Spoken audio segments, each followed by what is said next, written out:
Welcome back to Toy Story 2. Yay! So, before we go to the toy store, we still have some more...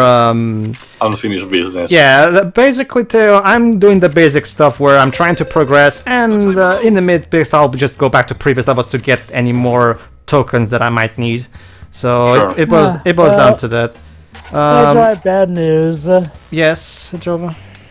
The more I go back to it, the more I've realized that I've gone from being just about Toy Story 4 to I think I'm at the point where I hate it now. You know, Jova, Jova, I'm with you on there, Jova. But let's try to save it for the actual commentary. We've already talked about this in the previous part. Let's try to. I mean, you know, it's related to Toy Story, and you know, we're kind of redoing a level that we're already been in, so. Plus. You know, Well- until we get to like, you know, another mission or whatnot, might as well bring it up. Fine, go ahead. Oh well, I mean, I already said my piece. Oh, It's okay. just that Toy Story 4 is one of those things that the more I look back at it, the more I realize this movie sucks. I still think it just wasn't necessary.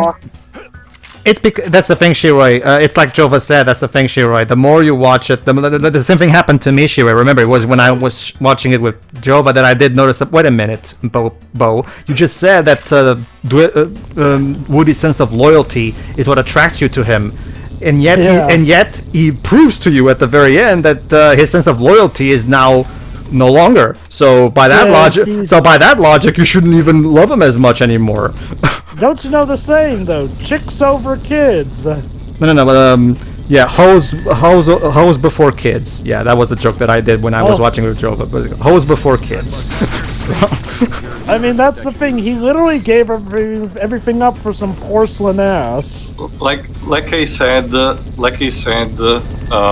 commentary. I get the feeling that part of the original script was that at that point, Bo would have been revealed to be the movie's true villain. Actually, Teo, we have information on that that confirms that. Basically, Teo, John Lasseter's original idea when he was directing it was going to be a romantic comedy. It was the primary focus was going to be on the love story itself, and apparently nothing else much really. However, when John Lasseter got fired, apparently when Josh Cooley who was the co-director, took over the entire movie by himself, he threw out 75% of the original script. So basically, he probably kept the ending from it. He completely. Well, we don't. To be fair, Joe, we don't know that. Well, that's the thing, though. When it comes to romance, the ending feels like the only thing that's supposed to be romantic. Everything else feels at best like maybe some long, deep friendship. Okay, there's also the opening where Woody does contemplate leaving with Bo Peep, but aside from that, the ending is the only thing that feels like full-on romantic and whatnot. It boils down to this, Joe. From what information we have, based on what we've been told by John Lasseter, apparently the original idea, Theo, was that we were gonna give Woody back his hoe. But somewhere along, while that idea is still stuck in the final product, apparently Josh Cooley wasn't cool with just having that be the primary thing, apparently. Nah, he had to make some pretentious story about how Woody needs to let go and how supposedly separating him from his friends who he's known for so much longer is totally a great developing move for him. I think, Java, what it was meant with that was that they added, the actual other story arcs to the other characters, because if the original draft was just about the love story, I get the feeling that most of the other characters would have been shafted or, just demoted to the background. Sure, it's still kind of what happens in a way in the final product, but, at the very least, they are doing something. Okay, you know what's funny, too? The characters literally spend most of the film in the backseat of a car. They are literally in the backseat of a film! Yeah, that's why I'm... There's also that moment where they basically, at the moment where it basically breaks whatever rule that... let me actually explain this a bit. So basically, this is the boss of this level, the Jackhammer. Okay, so I guess jackhammers count as toys, because this one is clearly alive and trying to kill us. It can only be damaged by the special weapon you get by unlocking in this level, the disc launcher. Well, to be fair, Jova, I'm a bit more lenient on this because for Toy Story, for the game, I'm a bit more lenient on what they get away with compared to the movies, personally. Just for the purpose of having a boss battle. Unlike Josh Cooley, John Burton has a good excuse for doing this kind of shit. I mean, okay, to be fair, I can maybe believe that, under certain circumstances, you can even count a jackhammer as a toy, so, you know what, yeah, this is fair enough. Also, it reminds me a bit of, what the people behind the original Toy Story did before that to the Brave Little Toaster. Maybe that's one of the big things. That's the thing. Well, that's one of the big reasons why I'm very grateful, because remember, Toy Story 4 was the last of John Lasseter's reign, and I'm really looking forward to Pete Docter's new reign because he's. There we go. Whoa! Buzz just blew the heck out of that guy.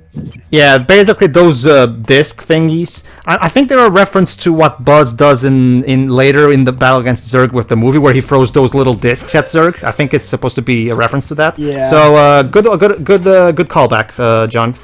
All right. So with that, let's go to Al's Toy Barn.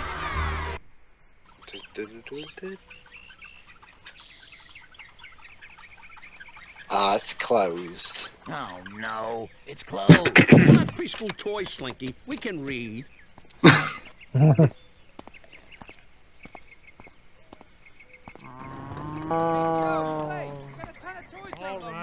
I'm coming. All right, let's go.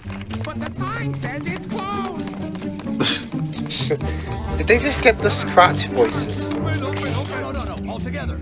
It's the compression of the cutscene webs in order to fit it on the disc. No, I meant Rex's voice actor changed. No, it's Wallace Shawn. Yeah. I mean, this is a clip from the movie, Lips. No, but it sounds like they dubbed over it. No. Okay, I'm more familiar with the Portuguese dubs of these movies, so I'm... Again, in case it wouldn't surprise me, again, games like Simba's Mighty Adventure and the FMVs being redubbed for one reason or another. In regards to this one, though, it still sounds like... Hold on, I never played that one, but doesn't Simba's Mighty Adventure have an original story of its own? No. I'm talking about the FMV clips from the actual movie. Oh, they still have that. Baker's review of it. Oh, so they had FMV clips of the movie? Huh. Yes. Go ahead, Simba's Jova. Mighty Adventure is an adaptation of the first movie and the second movie. Huh. It's just that the entire thing was played from Simba's perspective, so yeah, they did have to, create some new story bits for Lion King 2 to Not just that, while you're playing as Simba. I was talking also about the actual clips taken from the movie. Those actually, for some reason, have different voice actors. That's weird. Why would even bother doing that? I really do not recall that being the case. I could have sworn that in Simba's Mighty Adventure, the voice actors were all the same. I recall. Monster Hockey. So, look, the Buzz Lightyear section. Okay, so there are humans clear inside the store, so are any of them seeing this madness going on? Oh, by the way, it's night outside. I have a question. Why is there melting acid in Al's Toy Barn? The same reason why there was melting acid in Andy's basement. There's clearly a co-conspiracy going on here. I don't remember this happening in the movie, but whatever. Hi, Buzz. You need rocket boots to cross over to the shopping cart. Find my missing arm, and I will let you use the rocket boots. Never mind the fact that we're kind of on a tight timeline, and we don't have time for this crap. Giving Buzz the rocket boots will literally be able to help him get your arm better too. There's that too, actually. Yeah, that's. But yeah, the basic gist of it. Al's Toy Barn is probably one of the more vertical of the levels, well, aside from the construction side, of course. But the construction side is mostly just that one construction building thingy where you climb it.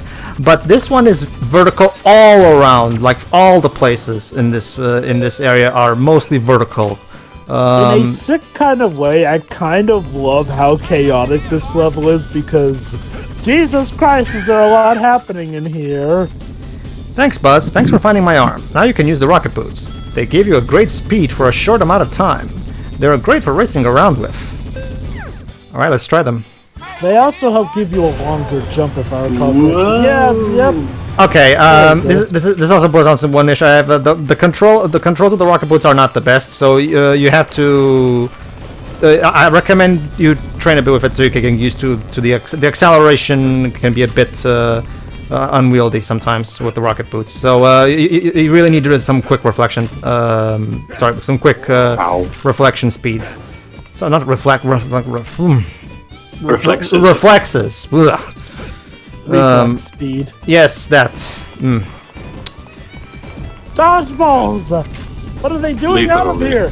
Whoever's So manning where's the the store. scene where fake Buzz and where toy Buzz and R Buzz fights? Well, okay. Later, actually. He's actually a boss fight later on. Yeah. Well, to be fair. By the logic of the movie, should we lose? Well, to be fair, this is the exact same kind of enemy excuse that he used in the first game, so I'm okay with this. You need to have enemies. Just roll with it. There you go. Oh, I don't hate it. Like I said, I just love how chaotic it is, and I like to imagine that whoever is manning the store is doing a pretty poor job. All right.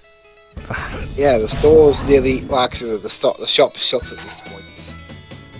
Yeah, maybe it's closed down because of the acid eating away at the floor. This camera. All right.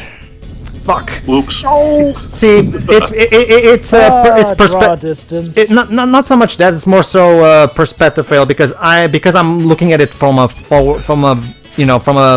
I'm looking at it from that perspective. I don't know the exact distance between me and the pole. So I can't quite I can't quite calculate my jumps as well as I would want to, like for example, let me put it this way: if we were playing Super Mario Galaxy, for example, when we got to that part, the camera would change to an overhead perspective, so that you know exactly just how far you are from the pole, so you can properly calculate your jump. So it's a consequence, like Jova said, it's a consequence of the early 3D platformers, where the camera systems were. Let's just say we didn't quite get them right yet. So, again, if you go back and play Mario 64 today, that camera system is troublesome. And that's considered one of the outright greats of this era here and there. Oh, even Crash Bandicoot, considered the master that was my of the fault. 3D platformer. That was my bad. Even Crash Bandicoot had that issue as well. I would argue Bugs Bunny Lost in Time was one of the better ones. Nope, not perfect by any means, but the camera system on that game, because I have played the game even recently, so it's not like one of those things where I'm misremembering it. Like, I think the camera system for Bugs Bunny Lost in Time works fine enough. Not perfect, but it works fine enough. Crash Bandicoot 4, yes, I know that was several generations behind, but Crash Bandicoot 4 pretty much solved this issue by doing something amazing.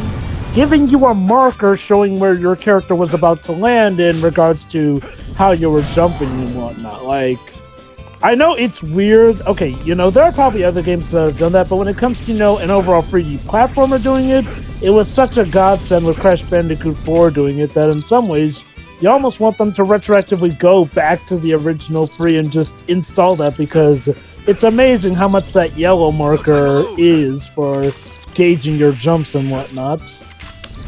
This is also another thing that comes to the territory when it comes to early 3D platformers.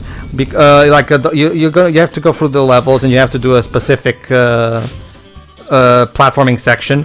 And if you fail and fall, you have to go all the way back.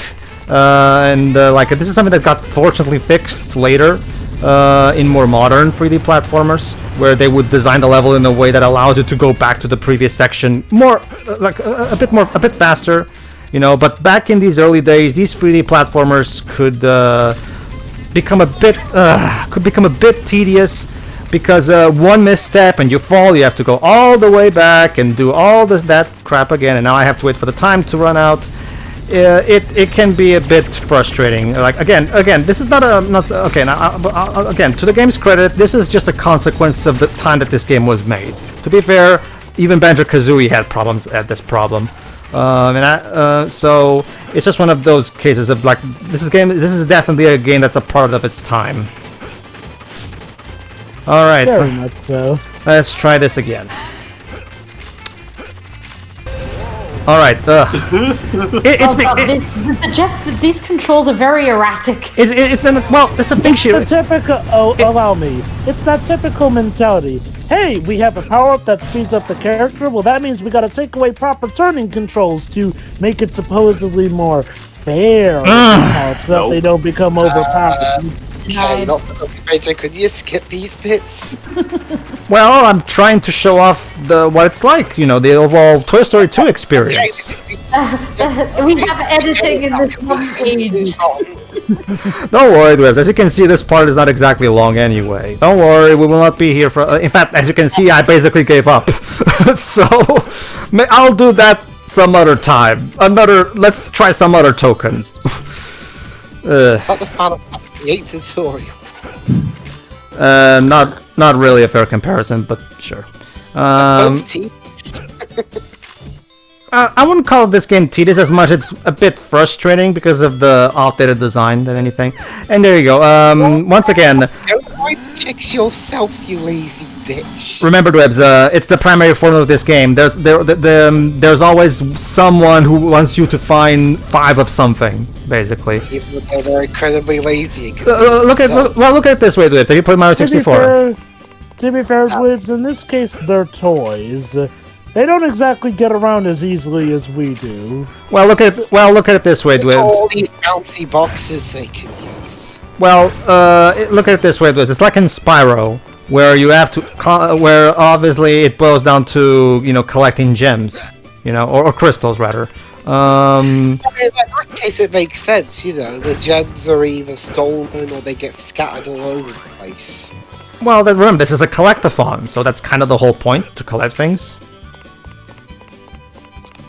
Also, in universe, the characters do get explained why the other things that they're looking for are missing. I could have... So, what's hurting Buzz there? Acid? The acid. Again, I'm still... Why is this acid here? I don't know, Shiroi. Apparently... How is the shop still open? Shiroi, I think the end of the world is coming to the Toy Story universe, apparently. Because, There's some kind of infestation, 1999. definitely. Alright, let's see what else. Oh, look! Flying boxes? Okay. This is just here for the sake of being here. Well, hey, we need a platforming section. Just roll with it.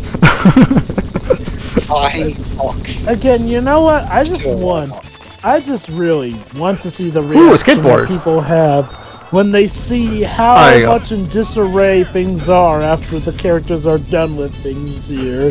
Because, holy cow, something is going on. Well done, How Buzz. did you get here? Here's a prison token. There you go. Thanks. Thanks, Sam. But yeah, how did you get up here? You're like the least mobile of any of us. Remember, Jova, they're NPCs, so they have the ability to teleport whatever they want. And and as for the player, fuck you. You have to do the hard way. So...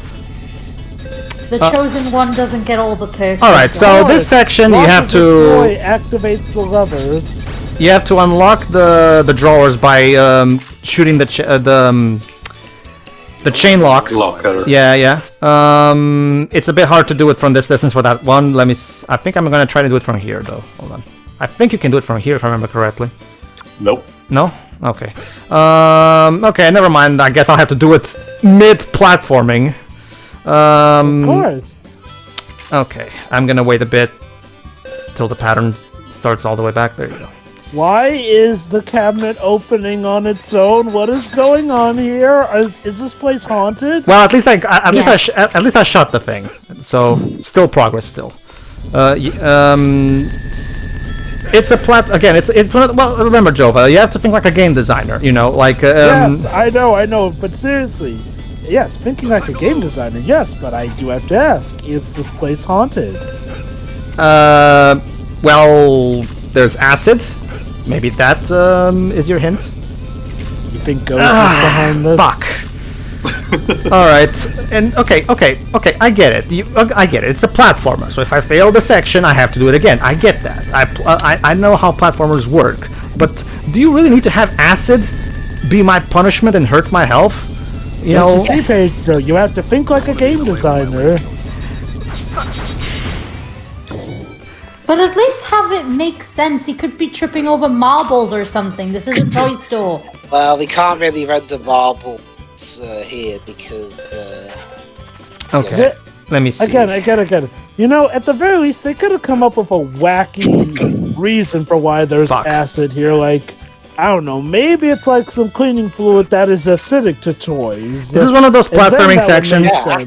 It's like bleach or something. This is one of those platforming sections where the pattern is not obvious. Like you know how usually when you're doing a platforming section, usually it's something like for example the platforms in Wing Fortress and Sonic 2, like they have a very basic straightforward pattern.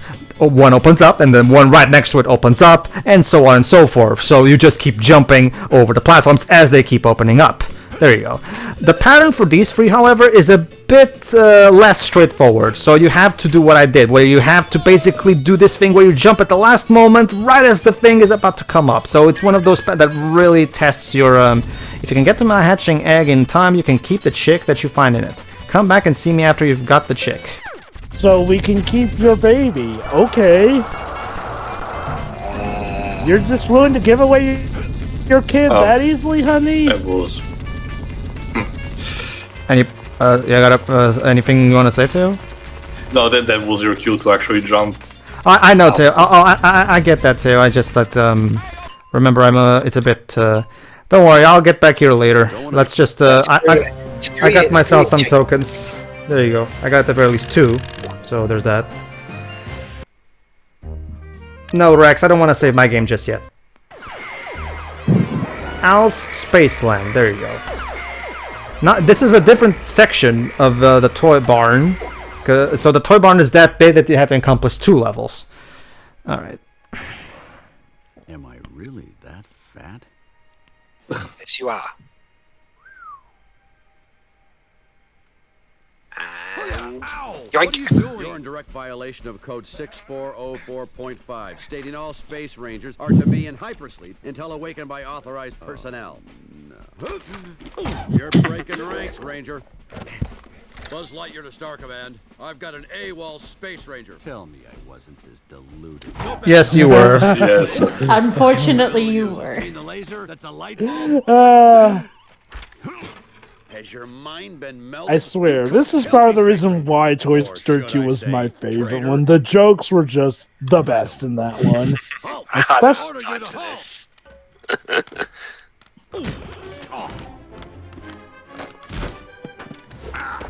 Listen to me. Wait. Level 8. And then there's Spaceland. Buzz in Toy Story 4. Okay, so I guess the other Buzz just went away after that. Yeah, I mean, should we be getting tied up inside one of the boxes? Are we not as the fake Buzz? No.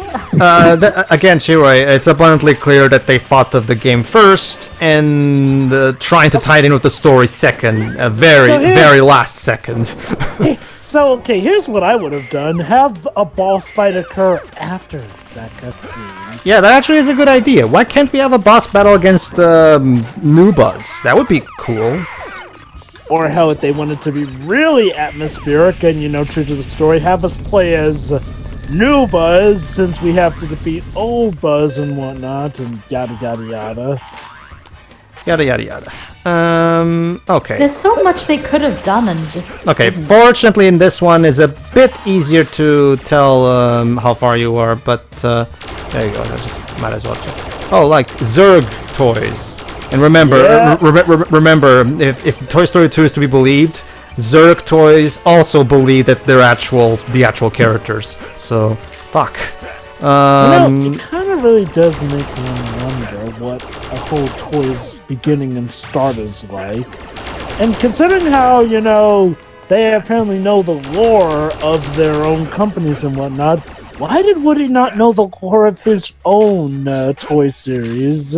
I get the feeling maybe... okay, actually... Yeah, again, Drova, Pixar is not good at potential war building. More news at 11. There you go. I get the feeling, Job, it's more like preferential treatment from the writers, Because yeah, why wouldn't a Woody doll actually believe he is the character as well? While we're at it. Okay. I guess we can maybe assume that Woody believed he was real at first. We just don't see what his transition was like. What again I don't get is like, well, according to these movies, a toy is supposed to know the lore of its own franchise. But Woody did not know the lore of his own franchise because he didn't know about, Jesse, Bullseye, or Stinky Pete and whatnot. I will say, to counter what you said in the first place, if Woody did believe that he was the character at first, he wouldn't have reacted to Buzz the way he did. Keep going. Because he thought the whole thing was ridiculous, not like, oh, I've been there. It's more like, this is the stupidest thing ever. That's actually a good point. Greg and Juno, in their review, Jova, I'll give you a link another time, actually speculated that a better feature for a Toy Story sequel would be instead a prequel showcasing potentially Andy's grandfather, being the original owner of Woody, because we know through the movies that Andy was not the first owner of Woody, and Woody is an old toy from the 50s. So logically, it was something that the family of Andy or someone else had beforehand. Not just that, That would probably be a cooler concept to explore. Not even just that, too. Like, honestly, if you ask me, an idea for a much better fourth Toy Story movie is already in Toy Story 4. It's just that it's mostly just an afterthought. Specifically, the whole concept that Woody brings up on how it's incredibly important, like the first toy is incredibly important to a little child, and blah blah blah. Like that brings up a good idea that I did have, and I even talked to Teo and Shiri about this before, but I don't think I've told it to Jova yet. Basically, if I was working at Pixar and I was told to make a fourth Toy Story movie, I wouldn't have done a sequel. I would have done a prequel. I would have done a Toy Story 0, where instead we kind of tell Woody's origin story, as in like. Yeah, that's kind of what I just said. Well, okay, no, that's the thing too. But my idea is a bit different than yours. You would go with the grandfather angle. I would have gone with when Andy first got him. Specifically, like it would be throughout the entire trilogy too, we see how dedicated Woody is to Andy, right? And it would be nice to get some, nice backwards context in like in how like we could see Woody really first meeting Andy and eventually helping him out with all the bad stuff he had to deal with, in the same way that Bonnie was dealing with the anxieties of starting kindergarten in the first 10 minutes of 4. That's something that could have been a potential idea for a good. And again, it would add to the metaphor of the toys relationship with the kids, that being a metaphor to the relationships parents have with their kids that was introduced in 2, it would have helped. It would have been an extra addendum to that metaphor from 2, while at the same time giving extra context for why Woody is so dedicated to Andy. In the same way that Muscles University properly really explained why Mike is so intent on not losing his job at Monsters Inc. Yes, Jova? Even though, ironically enough, in Monsters Inc., Mike Wazowski is kind of the one who acts a bit more lax compared to Sully, considering how he negates his paperwork a lot too. Not to mention, he's the one responsible for just the paperwork. He can't do field job for obvious reasons. Also, question: where did the music went? I don't know if that's the thing too. Thanks for bringing it up. I don't know if this was a glitch with the emulator too. Maybe it was because I'm spinning a bit too late. Maybe it's because I spent too late on this level and the CD audio just stopped. I don't know. Maybe it's a glitch. So sorry about that. Anyway, yeah. So apparently this toy barn also has an arcade cabinet in it too. Sure. It's weird too because it only happened to me in this level. It never happened anywhere else. It's weird. Sorry about that. Yeah, go ahead. Continue. Yeah, but yeah, that really is a good point though about how, Tio just bring up a good point though. Pixar do make phenomenal movies, But one recurring trend is that they really don't seem to be the best at actual world building or thinking about how their world actually works, at least from the get-go. Like, let's look at Toy Story 1. Now, it's a good movie, but in terms of actually being a world-building movie, it really is not the most thought out when you really get down to stuff. Like, okay, Buzz believes he's not a toy. Why does he then stay still like a toy when Andy plays with him? And it's not... Now, okay, now you could say, oh, maybe they instantly freeze whenever a human comes across them, except that is completely debunked considering how they traumatized Sid, So what? Toy Story was never good. The first three... Go ahead.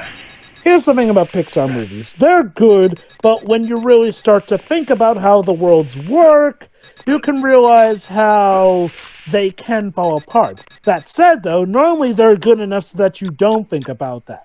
The problem is they're character movies. The interesting... Well, we're thinking about it now, so... Well, that's the thing, Glibs. Toy Story 4 forces us to think about it. It's interesting. If it was just that movie, fair enough. But we're thinking about the first one. No, I understand. I understand what Jova's saying. Like when it comes to the first Toy Story, and even some of the others, like for example, Toy Story. It's one of those cases where the movie manages to completely hold itself together thanks to the great characters and the overall emotion aspect of the story. That's what holds the movie together. Again, going back to the whole distract the audience from the flaws of your movie philosophy that I've talked about various times. Because look at thing 3, for example. In Toy Story 3, Buzz literally has a TV drop on him, and he's fine. And again, same thing happens in 2, same thing happens in 1. This has been a thing for the Toy Story franchise since the very beginning. A lot of times something will happen that is just flat out unbelievable or realistic. And the movie just expects you to just roll with it. This is something that's always been a primary thing with the series. Let's face it, it's always been a thing. Well, fiction in general. That being said, Jova, I will argue Onward was probably one of the Pixar movies that definitely succeeds thanks to the clever way it implements the fantasy Dungeons and Dragons elements into the world. Like, for example, when you go through when you go into for the road, it's a bridge troll. For example, so Onward had some really good world building in that one. So they're getting better actually with some apparently. If Onward is anything to go by, yes, they are. All right, everybody. See you for the next part. See ya.